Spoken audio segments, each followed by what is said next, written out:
Selamat pagi Bapak Ibu dan saudara-saudaraku, salam sejahtera bagi kita sekalian. Apa kabar pagi ini? Harapan dan doa saya kita semua sudah bangun, membuka mata kita menyaksikan hari baru di dalam semangat anugerah Tuhan kita Yesus Kristus.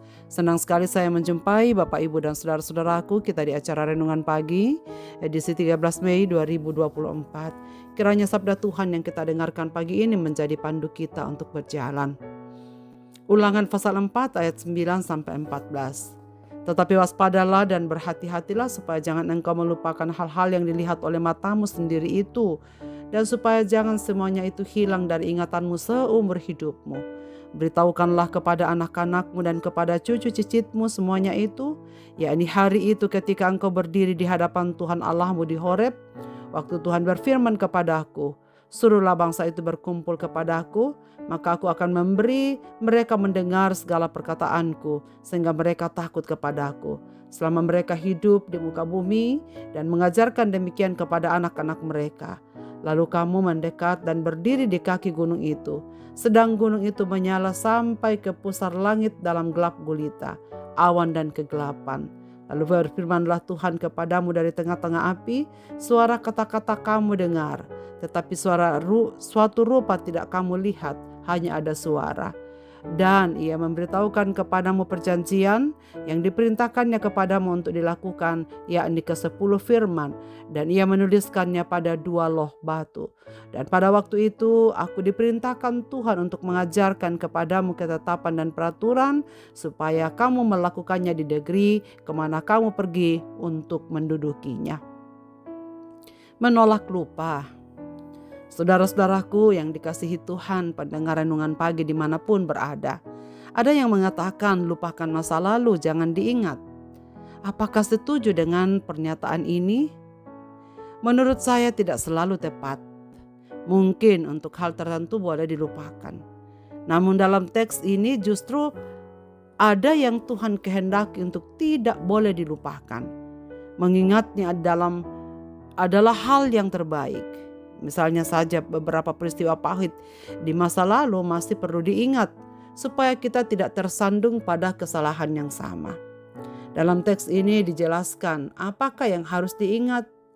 Musa mengingatkan sekali lagi supaya orang Israel, umat-umat Tuhan, kemanapun mereka pergi, bahkan sampai ketika mereka menduduki tanah perjanjian, mereka tidak boleh melupakan apa yang Allah telah perbuat.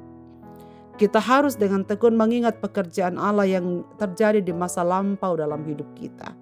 Hal ini penting agar kita dapat bersyukur akan segala kebaikan Allah di masa lampau, agar menjadi kekuatan bahwa Allah kita adalah Allah yang setia dan Allah yang tak berubah.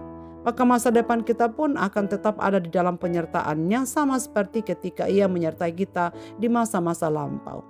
Dan apa yang harus diingat? Peristiwa ketika Tuhan memberi hukum-hukumnya, yaitu 10 hukum di atas Gunung Sinai.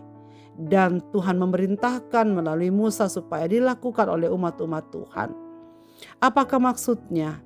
Firman ini diberikan, hukum-hukum ini diberikan supaya memelihara kehidupan suatu bangsa milik kepunyaannya.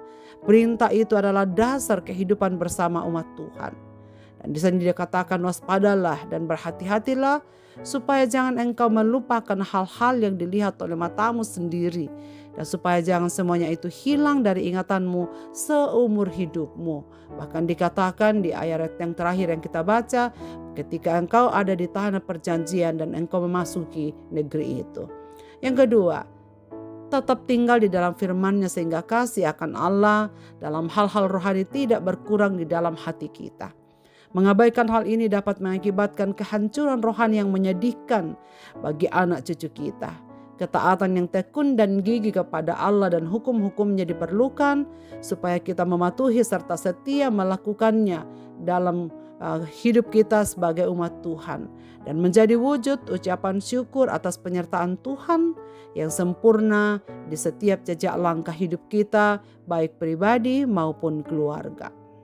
Dan saudara, menarik sekali bahwa apa yang perlu diingat ini adalah harus disalurkan, yaitu warisan rohani kepada anak-anak kita atau generasi keturunan berikutnya. Pengalaman-pengalaman orang tua, pengalaman kita bersama dengan Tuhan. seharusnya menjadi warisan rohani yang sangat berharga kepada anak-anak bahkan cucu-cucu kita. Dengan maksud mereka juga mengetahui apa yang telah diperbuat Allah untuk orang tua dan moyang mereka. Dalam ayat 9 dikatakan kepada anak-anakmu dan kepada cucu cicitmu, sehingga mereka takut kepada Allah. Warisan yang sangat berharga lebih daripada warisan harta yang akan binasa. Tetapi warisan ini, yaitu warisan rohani ini, akan kekal adanya karena membuat anak-anak dan cucu cicit akan selalu merasakan dan mengalami kebaikan Tuhan yang sama yang telah dilakukannya kepada nenek moyang mereka. Saudara-saudara yang dikasihi Tuhan, dalam perjalanan hidup kita mungkin ada peristiwa masa lalu yang sulit untuk dilupakan. Bisa jadi itu pengalaman yang pahit dan sekaligus telah memberikan pelajaran hidup yang begitu berharga. Peristiwa tak terlupakan itu ibarat monumen sejarah dan tugu peringatan, dan kita berharap tidak perlu mengulanginya kembali. Kita pun menceritakan pengalaman itu kepada anak cucu kita, kiranya dapat menghindarkan mereka dari mengalami peristiwa pahit yang sama. Dan Allah pun murka dan menimpakan tulah yang mengerikan kepada umat-umatnya pada zaman itu. Dan melalui Musa Tuhan memerintahkan supaya umat-umat Israel tetap mengingat peristiwa-peristiwa pahit yang pernah mereka alami. Bahkan dikatakan ceritakan kepada cucu cicitmu. Saudara-saudaraku yang dikasihi Tuhan, kita mungkin mengalami sebuah peristiwa memilukan pada masa lalu kita. Mungkin hal itu terjadi karena kesalahan kita. Maka bijaksana jugalah jika kita menolak lupa pada beberapa peristiwa pahit atau memilukan itu dan membagikan pelajaran yang kita terima dari peristiwa itu kepada orang lain. Peristiwa itu dapat mengajarkan kepada kita untuk selalu hidup berpaut pada Allah dan tidak berpaling dari firman-Nya. Dalam teks yang kita baca pada pagi ini jelas sekali bahwa Musa memerintahkan bagaimana mereka menemui kehidupan di masa-masa lampau. Dan mereka ingin supaya Tuhan juga tetap menjadi Tuhan yang mereka percayai, yang mereka sembah, yang akan terus menuntun mereka di masa-masa yang akan datang.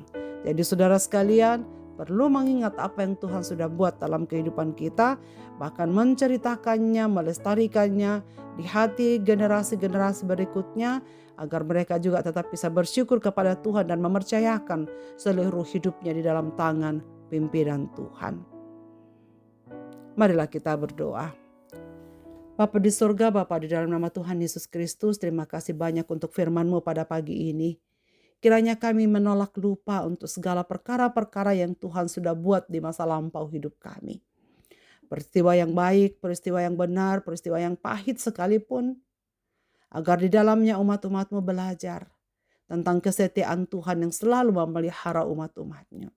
Bahkan pedoman hidup yang Tuhan percayakan pada kami melalui 10 hukum yang terus-menerus kami perbaharui dalam hidup ini. Biarlah menjadi warisan yang sangat berharga, warisan rohani yang dapat kami teruskan kepada generasi-generasi berikutnya. Kiranya Tuhan menolong kami supaya kami terus setia dan taat kepadamu, agar kami menikmati segala yang baik yang Tuhan janjikan di dalam kehidupan ini. Kami berdoa ya Bapa, supaya apapun yang akan terjadi di masa depan, kepada anak-anak, kepada cucu cicit kami, kepada generasi-generasi umat-Mu pada masa ini, tetap setia kepada segala hukum-hukum yang Tuhan telah ajarkan pada kami, agar kami bersama-sama menjadi umat-umat yang taat kepada Tuhan. Hamba-Mu ingin berdoa kepada segenap pendengar renungan pagi ini dimanapun mereka berada. Bapa Surgawi, tolonglah mereka dalam segala keadaan mereka. Mereka yang sungguh-sungguh bergumul dengan kehidupan pribadi, Tuhan tolonglah. Mereka yang sedih, Tuhan hiburkan. Mereka yang berduka karena kehilangan orang-orang yang mereka kasihi, Tuhan hiburkan. Agar dari saat ke saat mereka boleh menikmati betapa baiknya pimpinan Tuhan dalam kehidupan mereka. Kami serahkan hidup kami sepanjang hari ini ya Bapa. Peliharalah kami dalam damai sejahtera-Mu, dan supaya kami tidak melupakan segala perintah-perintah dan ajaran Tuhan di dalam hidup kami. Di dalam dan demi nama Yesus Kristus kami berdoa. Amin. Selamat beraktivitas Bapak Ibu dan saudara-saudaraku. Tuhan Yesus memberkati kita sekalian.